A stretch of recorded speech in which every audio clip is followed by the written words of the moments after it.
মা মা মানেই বোধহয় আবদার, একটা ভরসার জায়গা সন্তানের কাছে। আমাদের মায়েরাও তাদের মায়েদের কাছে করেছেন, আমরাও করেছি আমাদের মায়েদের কাছে, এবং আমাদের সন্তানরাও করছে আমাদের কাছে।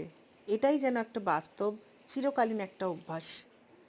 বাচ্চাদের যেন একটা ধারণাই থাকে মায়েদের শরীর খারাপ, মন খারাপ কিছুই থাকতে নেই, আর বায়না করলে তা যেভাবেই হোক না কেন পূরণ করে দিতে হবে। আর তার সাথে সাথে মা যদি ভালো মন্দ কিছু একটা রান্না করলো, অমনি রান্নাঘরের চারপাশে ঘোরাঘুরি, বাটি নিয়ে এসে মা একটুখানি দাও তো টেস্ট করে দেখবো, এই সব তো পুরোনো দিনেও ছিল, এখনও আছে, এবং আগামীতেও থাকবে। এটা একটা যেন আজীবন একটা অভ্যাস।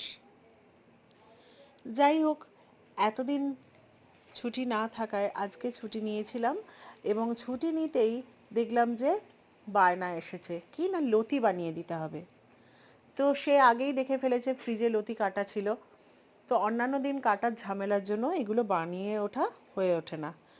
তো আজকে যেহেতু অবশ্যই এখন অনেকেই বাজারে কেটে বিক্রি করেন, তো যাই হোক আজকে ছুটি থাকায় লতিটা এমনিই বানিয়ে ফেললাম। বাড়িতে চিংড়ি মাছ ছিল না, নর্মালভাবেই বানিয়েছি। তোমরা দেখে বলো তো বন্ধুরা, যে এটা আমার সন্তানের মন পছন্দ হবে তো? কী মনে হয় তোমাদের? কমেন্টে কিন্তু অবশ্যই জানিও।